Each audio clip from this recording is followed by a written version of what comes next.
On today's episode of Locked On Suns, we're a couple weeks into the offseason, a new head coach hired, and the rumors already rolling. Can the Suns surprise us? Is there something we're not seeing, we're not looking at? And what can past offseasons tell us about how likely that might be? We'll break it all down. Let's go.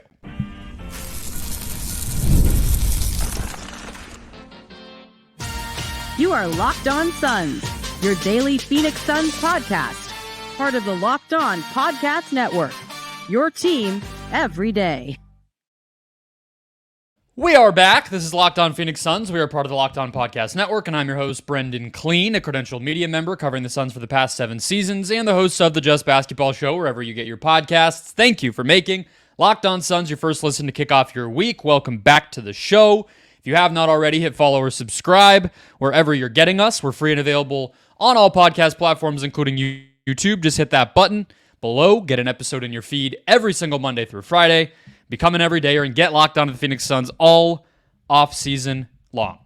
Joining us as he does every single Monday is Brendon Dueñas. He is a writer over at Bright Side of the Sun. And talked about Bronny James and LeBron James and some of those rumors last week. We've talked about the head coach, the G League. It's a little bit of a quiet spot in the news cycle. So what we figured we would do today is look backward a little bit, but also put our thinking caps on a little bit. Be a little bit imaginative. Maybe not a thinking cap. Maybe a crystal ball is more accurate here, Brendon. So we're going to talk to close the show a little bit about past crazy Suns memories from off seasons before this. But we're going to start by guessing what type of rabbit the Suns might be able to pull out of a hat this summer. Something we're not necessarily seeing or that feels very far-fetched, but could actually play out. So I will give you the floor. We're going to be somewhat practical, okay? We're not saying like the Suns are going to get Joel Embiid, okay? But like, what do you think is something, make the case for something, Brendon, that could wow us in June, July, that we might not fully buy right now? Yeah, so I'll start with this. There's already smoke here, and I think you guys already probably know where I'm going with this. And it starts with the draft, and it starts with James Jones being a guy that's not afraid to reach for certain players. In this case, what do the Suns need? They need size. They need positional size. They need ideally a point guard. They need someone that can switch and guard bigger wings. So how do you get that in the draft? Well, by selecting someone's son, apparently. So Bronny James, to me, I think LeBron's going to end up wherever he ends up. Like, that's going to happen. I think they're going to work it out to where LeBron kind of controls that process. So I think it's even though it's not really a shock at this point, since the Suns have already been linked, like, I think if it actually happens, there would be kind of like an NBA Twitter moment where everything just kind of stops and like, whoa, this is really happening. Like, I don't think that was leaked on accident. I think there's definitely smoke there. I think it makes sense for the Suns. Just a vetman, like, come on, guys. Like, if you're going to complain about that. Of course it makes sense for the Suns. I think the other side is where it makes less sense, right? Exactly. So and it comes down to how much is he going to sacrifice to play with his son? Is he going to leave a situation where, I don't know. I think there's obviously a lot of hurdles that have to, like, I'm not saying it's a lock or anything crazy like that, but I definitely think there's smoke there. I think it's something that could happen, and it would be absolutely insane.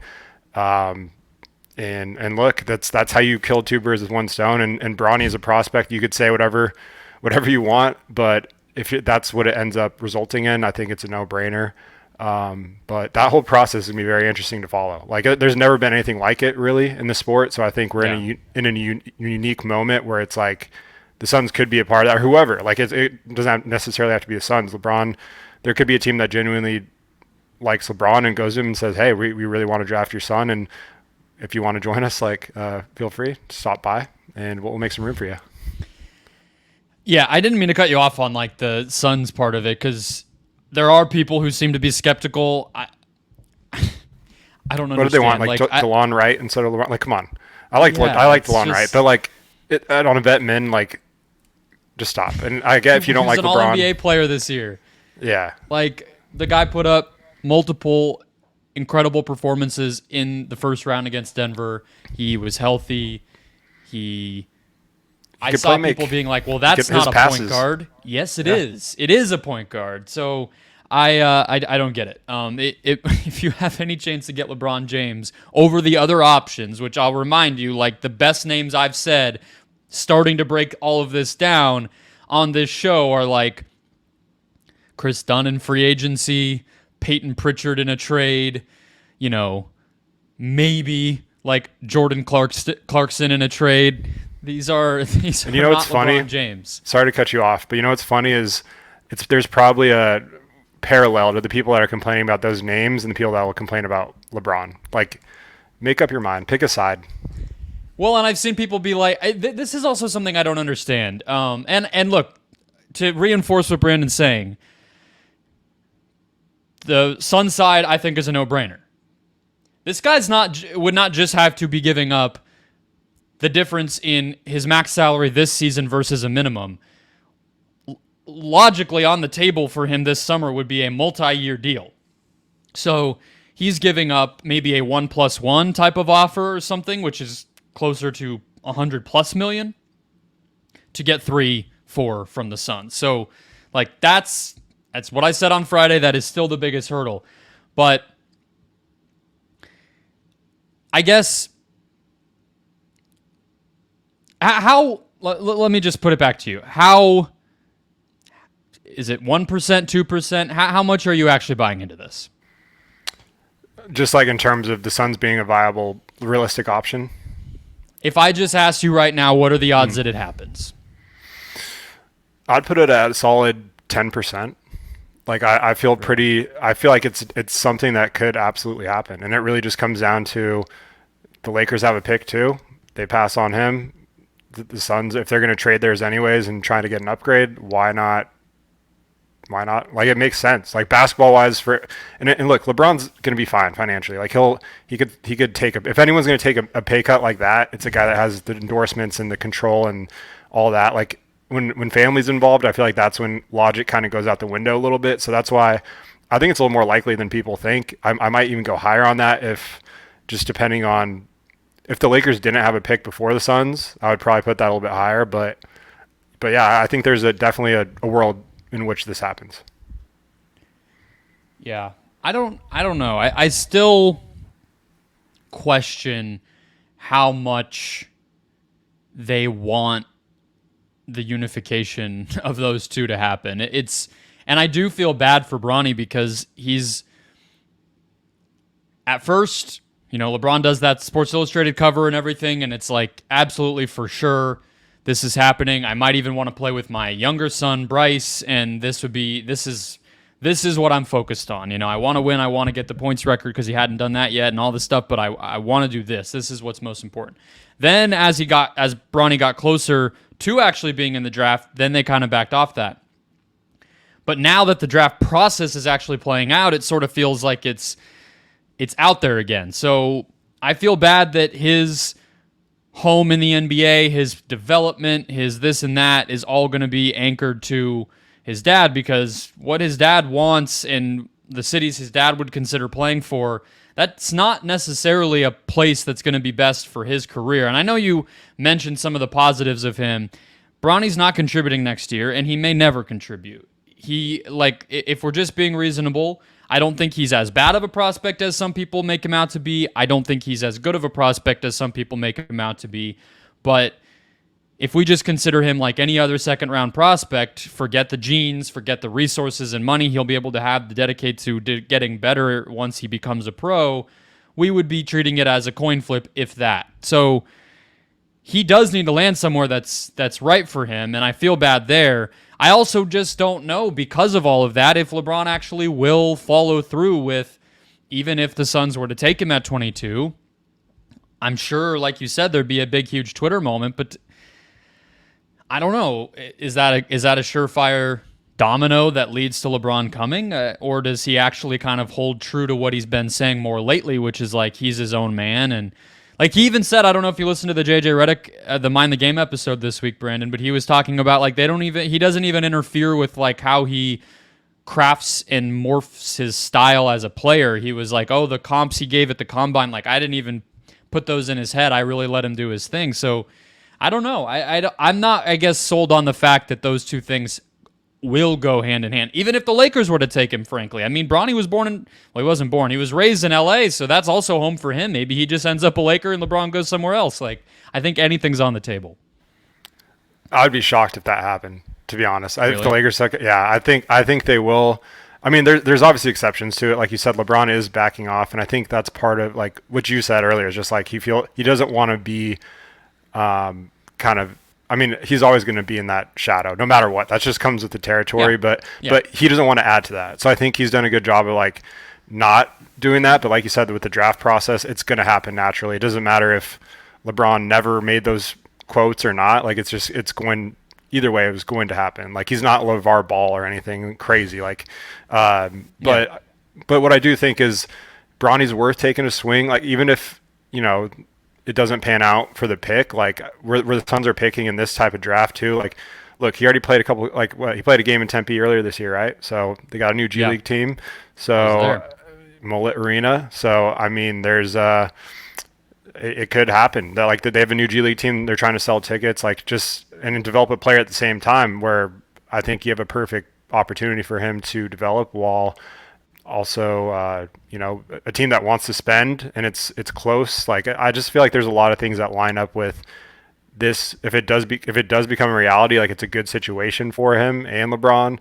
But yeah, it's just crazy to kind of say this out loud. And who would have thought for like 5 years ago that Suns fans would be talking about, is LeBron going to join Durant on the Suns with Booker and Bradley Beal? Like, come on. But I mean, I feel like honestly this might come up in our last segment because part of why I'm at least somewhat willing to believe it is like the connection has come and gone over time, and the proximity to LA and the Chris Paul factor of him coming partially because of how close it was to LA, and then there were LeBron rumors a little bit then. Like it's always been very, very far-fetched. I think it still is. I don't even think I would say 10%, but that is part of why I'm at least buying it a bit more than I normally would. It's the Suns are a good team with star players and ready to win. It's not like we're just saying, oh, well, they happen to have a draft pick and they could take Bronny and he would just come. The basketball situation does make more sense. But, okay, that's shooting for the moon. I have a, oh, wow, holy crap moment that could come upon us this summer that is much more playing it safe. So we'll get into that next.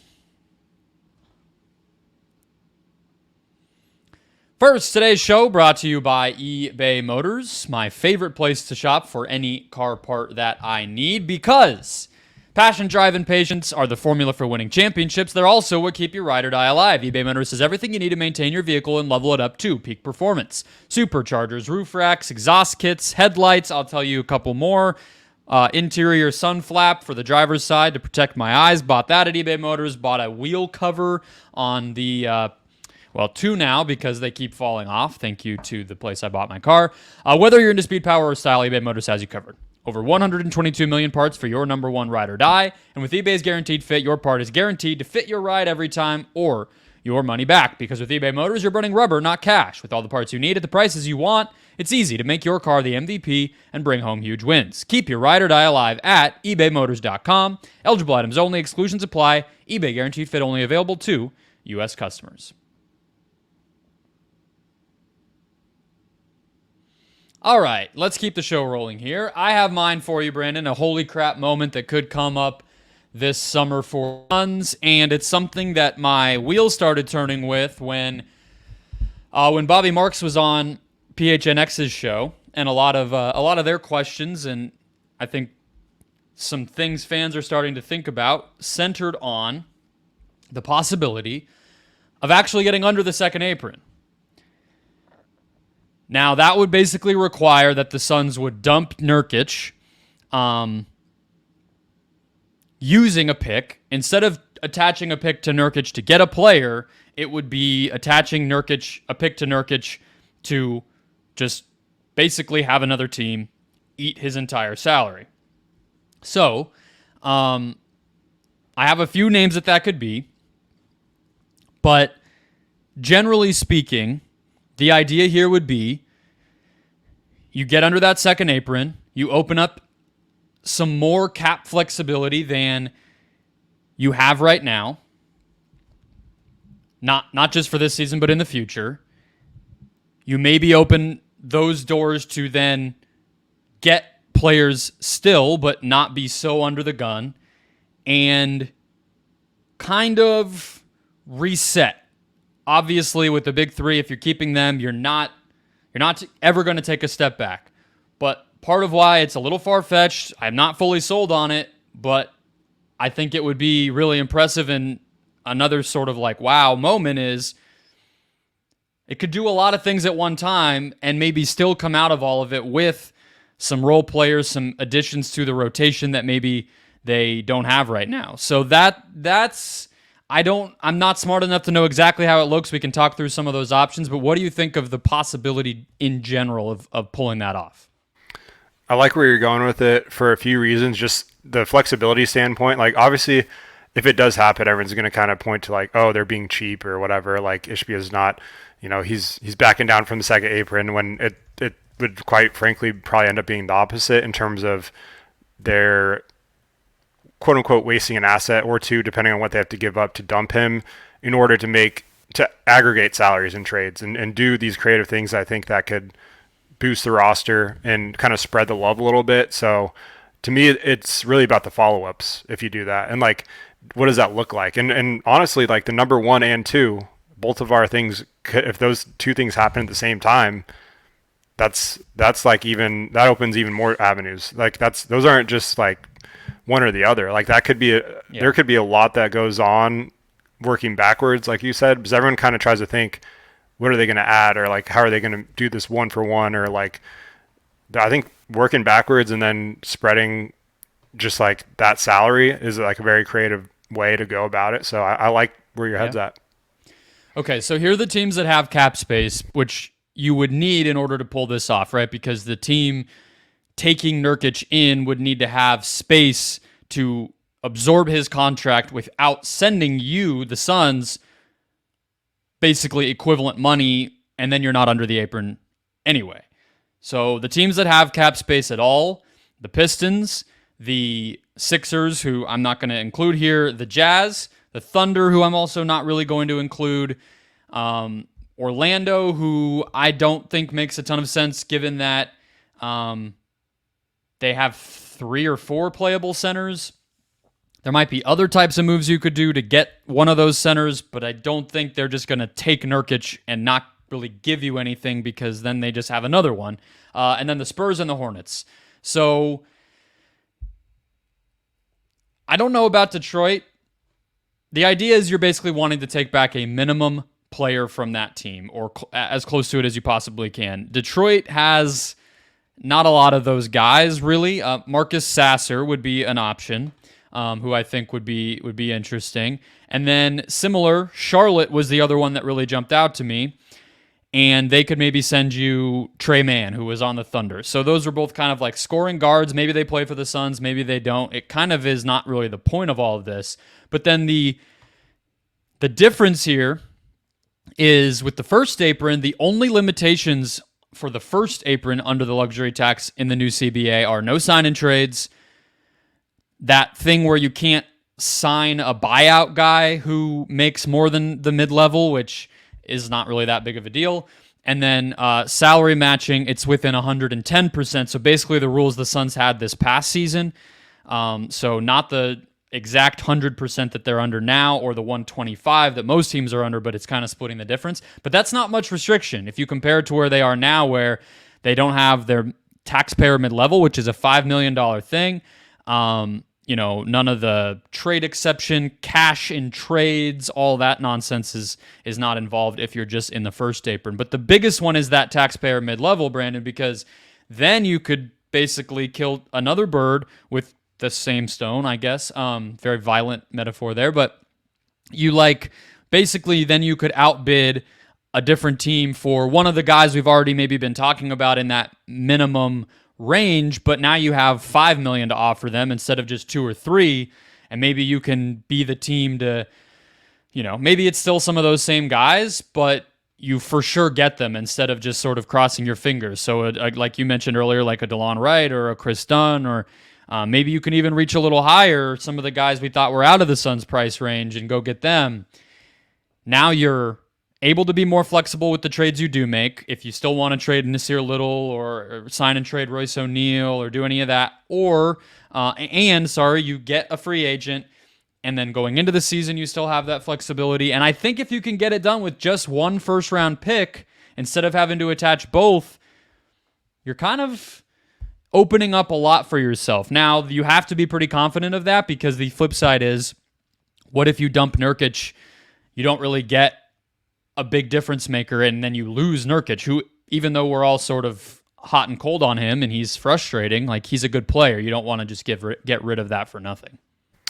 Yeah, for sure. And I think the order in which they do it will also be interesting, because like that 2031 pick is the one I would try to attach to Nurkic to get off of him, and then keep that pick this year for like the reasons before, if LeBron is a possibility, and then if not, use that and then aggregate that with other salaries, like have like a deal in place where you draft for another team and then you're able to stack contracts after that trade goes down. To me, that would take a lot of dominoes to kind of fall into place. But I think if they played their cards right, that could be a way where you can avoid what you're saying, is like get rid of Nurkic, lose him, and trade assets, and then end up with not a better team, just more flexibility for what. So I think the goal is you have to have certain players in mind and kind of work backwards from it. And so things do have to line up, but it's definitely possible. And I think there's ways they can get more depth and get a little bit better. Yeah, I think that's the other good thing to hit. You mentioned combining salaries. That's another big one that they're able to do with just being under the first apron versus the second. I think two things hold me up on this. One is the perception thing you mentioned of just everything's been so all in that even if it would take a lot of convincing from the new cap guy they just hired from Brooklyn, or James Jones, or whoever, Josh Bartlestein, to Matt Ishbia, to say, hey, it's going to be sort of like give the image that we're taking a step back, but really we're not, especially given how much Ishbia has been so cocky about, I don't care about the second apron. I know all the rules that are going to be triggered, but I don't care. And then at the press conference, whatever one it was, where he made the All-Star event, when he was like, sorry, what? The second apron? Like, almost just being, blasé about it. And then have to deal with the repercussions of, okay, now we're actually like biting the bullet and getting rid of a pick just to back up from there. But if you knew in place all of these dominoes would then fall, I think I could see it. The other thing is that I'm not sure of it, just like logistically, like I know the 2031 pick becomes available to trade on draft night of this upcoming year, because at that point in time it then is seven years out. But could they trade? Like, does it literally start like when the draft begins? Is it that day? Can they trade Nurkic earlier in the day with the 2031 pick and then use? I think that's where my knowledge maybe runs out a little bit. But okay, those are our crazy ideas. Let's get to some past crazy moments. I'll let Brendon cook a little bit here. I think he has some prep. This was his idea. We'll get into the past recent era. I mean, this is like post Nash, right? Is that fair to say, Brendon? Yeah, exactly. Post Steve Nash, crazy moments in Suns offseason history, 15 years-ish. We'll get into that coming up next.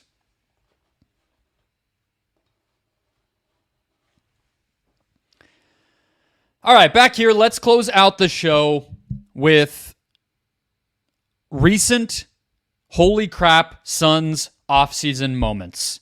Where do we want to start here, Brendon? Are you going craziest off the bat, or are you getting people kind of in the mood and then go crazier and crazier from there? I'll let you kick us off here. So let's just do, just for organizational sake, let's start at from the furthest back and work our way up to the closest. So not necessarily the craziest right away, but let's just start with the fail, right? Let's just start with that. Let's take you back to 2010. There's a lot of those. So that's a good theme to stick with. Yeah, so we'll go back to 2010, and this will open up some old wounds when Amari Stoudemire leaves, right? And they go ahead and replace him with Josh Childress, Hakeem Warwick, Hedo Turkoglu. It was kind of a makeshift era where we sort of, the whole injury situation with Amari, everyone kind of talked themselves into it. There were some that didn't and were very upset that they were cheap. Then there's other ones that didn't. Being a Suns fan, like, we kind of know how to talk ourselves into everything at this point. So Childress coming back from overseas. Warwick was like the great value Amari, where he's going to kind of offer that same pick and roll ability. And then Hedo just, being that stretch big that kind of fit the Suns mold at the time. So a lot of Suns fans talked themselves into it. But to me, that's where kind of everything started, like, as far as the post-Nash era. Post-Amari era. Yeah, basically Nash leaves not too long after. This was kind of setting, right after the conference finals appearance, but you knew it was toward the end for Nash. And I think that was like the big reason you would have made to keep Amari, is that, okay, you just got to keep riding this out as long as you can. But I would say in hindsight, the hesitancy with Amari was well-founded. You know what I mean? Like, he did break down not too long after, and whatever. I hate to, like, make an excuse for Robert Sarver being cheap, but I do sort of get that one. The problem is what they did instead. Turkoglu, Warwick, and Childress combined to average like 23 points per game in like 50-something minutes per game, and Warwick and Childress weren't even starters. And don't forget they used their amnesty on Childress. Yeah, and then I think Turkoglu got hurt that year, right? Yeah. Or something, so barely played. So, yeah, very, very bad and awful. Okay, what do we got next? All right, so next, fast forward a little bit to 2012, where things are starting to, Nash is gone and all that, and we got the return of the Dragon on a positive. This was a very, I will never forget, in Houston, the second half of the season, Goran was tearing it up, and there was a lot of similarities where you kind of made that connection of, like, this is going to be Steve Nash 2.0. Like, he's making his return to Phoenix after leaving to a team in Texas for a little bit. He's going to come back, and it was very successful for a little bit. And we had some great moments with Goran. Like, he was honestly one of my favorite Suns of this decade, like this last decade plus or whatever you want to call it. But obviously, we all know how that ended. But I thought there was a lot of excitement around that move and that team just kind of surprising everyone in the 2013-14 season, which is kind of the next thing I'll jump into, but I'll let you jump in if you have any thoughts on. How many people, given that our main audience now on this show is YouTube, and we know, what age of people tend to be on YouTube, how many Suns fans listening to this do you think know what the hell we're talking about right now? I would hope at least 60%. There's probably 40% of them that are just like, who are any of these people? Josh Childress? What is Hedo Turkoglu? Yeah. That's all right. Okay, what do we got next? So now we go to 2013. This one will be quick. I think the Bledsoe trade was the one that generated some hype, just because he was kind of one of those players on the Clippers that everyone was excited about as a breakout candidate. Baby Westbrook, baby LeBron, whatever you want to call him. Dudley and a first-round pick for a fringe all-star. I mean, that's how Ryan McDonough kept his job for 5 years. Yeah, and Gerald Green came that offseason. Alex Len was drafted number 5, and that team won 48 games, and I think that's what led to the Hydra fail, is what we'll call it, in 2014, which was Isaiah Thomas joining Dragic and Bledsoe, who I thought each individually were great additions at the time, and then it kind of snowballed into, let's try something. It did not work. I think that is so far the first true holy crap moment we've talked about, right? That's one where it was like, how did they get this guy? Why did the Kings not keep Isaiah Thomas? Why did they just add yet another point guard? Literally what is going on here? Even locally, I feel like it was pretty polarizing. Is this a good move? Is this a bad move? And it didn't really work. Kind of ruined what they had just had going for themselves. So that one feels like, if we're just talking the post-Nash kind of era, like that is up there as really took everybody off guard. Yes, and this was a time where everyone was trying to do the next thing, be the next innovative team, and it felt like with the small ball era, like they kind of took it a little too far and thought they were smarter than they were, I feel like, trying something. Like, look, they took a swing, it failed, and then there's another like 5 seasons of just stuff we'll kind of forget about and skip, because the next one takes us to the 2018 offseason. Wait, no, hold on. We can't. I know we're trying to be light on time here, but we cannot skip the 2016 draft. I mean, fair enough. just both players in the top 10, the way that it all went down, drafting Dragan Bender, which, look, I know it flamed out. It did not work. I'm not too embarrassed to say I fully believed in it up until like the day they cut him. But it didn't work. It never worked. It was never going to work. I think he was just too timid to succeed in the NBA, no matter where he had been drafted. Mm-hmm. 4 was somewhat high, but not crazy. But then to trade the pick that the rights to Bogdanovich and I believe 27 in that year's draft for Chris at 8 was just wild. And then, of course, because it's the Suns, they added yet another point guard in the second round, Tyler Ulis, who was way too small to succeed in the league and flamed out as well. So yeah, just an insane night in Suns history, that draft. And they got Derrick Jones Jr., who's now maybe going to win a championship. So I guess there's one swing and a hit in that whole summer.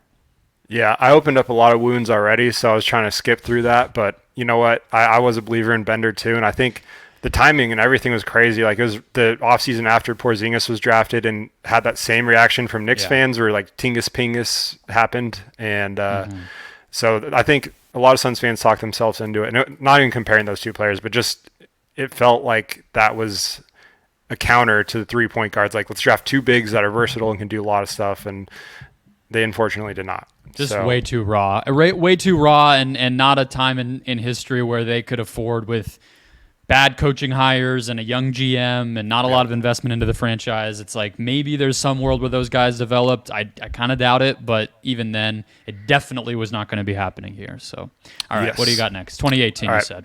So 2018 and 19, I think, were the 2 most pivotal off seasons that there's so much that traces back to not just for the Suns, but the rest of the league, the domino effect of some of the stuff they did. So we'll start in 2018. This is when Ryan McDonough was fired. That same time frame. Igor was hired after the offseason, though. Yeah. Yes. So this is kind of what led to that. So we had the Booker extension. Trevor Ariza and Ryan Anderson joined to try to make Rockets 2.0. Jamal Crawford. Obviously, the biggest headline was drafting DeAndre Ayton #1, and then the Mikal Bridges trade, which was great. Let's focus on that. I actually don't want to talk about the top of the draft, so let's just go on to the Mikal trade. So the Mikal trade I thought was a perfect fit. It was exactly what you needed next to Booker and what a lot of Suns fans kind of hoped Josh Jackson would be to a lesser extent. I think the ceiling for Jackson was a little bit higher in terms of what people thought he could become, but the Bridges trade was great.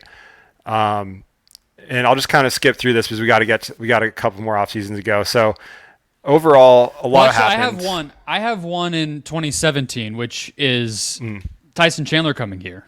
Yeah. And then getting a meeting with LaMarcus Aldridge. I mean, that was like as holy crap as I can remember. Was that back to back and actually they have a shot at the best free agent? That was 15 when he signed though originally, right? But that was the offseason of 17 when he went to that meeting. Right before that's a good point. 15. You're right. Yeah, I had the number wrong in my head. 15. Yes. Yeah, because Book was a rookie with him because I remember that rookie vet. Yeah. Thing. Yeah. But yeah, that's a good call. The infamous Aldridge meeting armed with Tyson Chandler.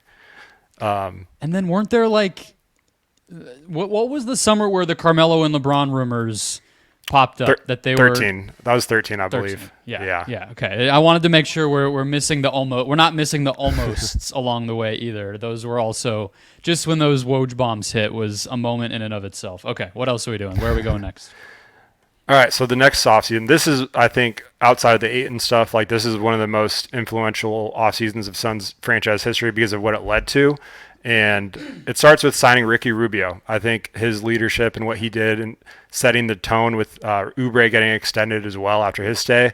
Those 2 guys get traded for someone who we'll bring up next. You bring in Frank Kaminsky, you draft Cam Johnson, kind of turn some heads. Ty Jerome as well, who's also a part of that trade for the player to be named later. That really, I thought, set the foundation for the future of their success and becoming competent. And that offseason to me was like one of the most important that led to like so much. So I don't know what your thoughts are on that, but I think that's what really elevated Booker and hiring the Monty. I mean, frankly, that everything kind of changed in 2019, and obviously the next season they almost get to the playoffs and the bubble and all that, but. Yeah, I would just add, I guess, that, well, in terms of just kind of the holy crap moments. The Oubre, it's not an offseason thing, but the Oubre trade, which of course was the Brooks versus Brooks thing, and then ends up with Oubre coming instead of, thought it was going to be Dylan Brooks, and it wasn't because the Wizards, I believe it was, thought it was Marshawn Brooks, and then Oubre ends up being the replacement there. He plays great down the stretch, breaks his thumb or something, and then misses. He only played like a month and then had to sit, but he got enough under his belt to get a contract, and then 2019, I would say the Cam Johnson pick and trade as well. And in hindsight, we now know they would have taken Cam 6 potentially, which I can't even imagine how much more of a holy crap that would have been. But taking him at 11-2 getting Dario getting Dario, yeah. But this was a guy who was like not considered a lottery pick at all and had medical red flag, and still the Suns took him at 11. So very wild stuff. But okay, 2020. I mean, I think I know where we're headed here. Yeah. Yeah, that was another one of the just oh crap moments, I think, where obviously that was one of the best trades in Suns franchise history. I don't care what anyone says. Like, obviously Chris Paul, it didn't end well, but I think that trade solidified them and it kind of set the path to acquire someone like a Kevin Durant and get to where they are in terms of being a franchise where it's realistic for these guys to come here. That trade was important, and it started with the 2019 because you dealt Rubio, you dealt Oubre, you dealt Jerome, and a pick for him to bring him in. Monty Williams' favorite. Don't forget. Yep, and Monty Williams' favorite, Abdel Nader, was also in that trade. But I think the momentum from the bubble. I happened to be looking back through the box score of the finals because of Bud getting here and just reminiscing on those games, and was reminded of the Abdel Nader appearance in that postseason after being injured for months. That was wild. Was it Clippers series? You cannot. Yeah, the Clippers series. He played like 10 minutes out of nowhere.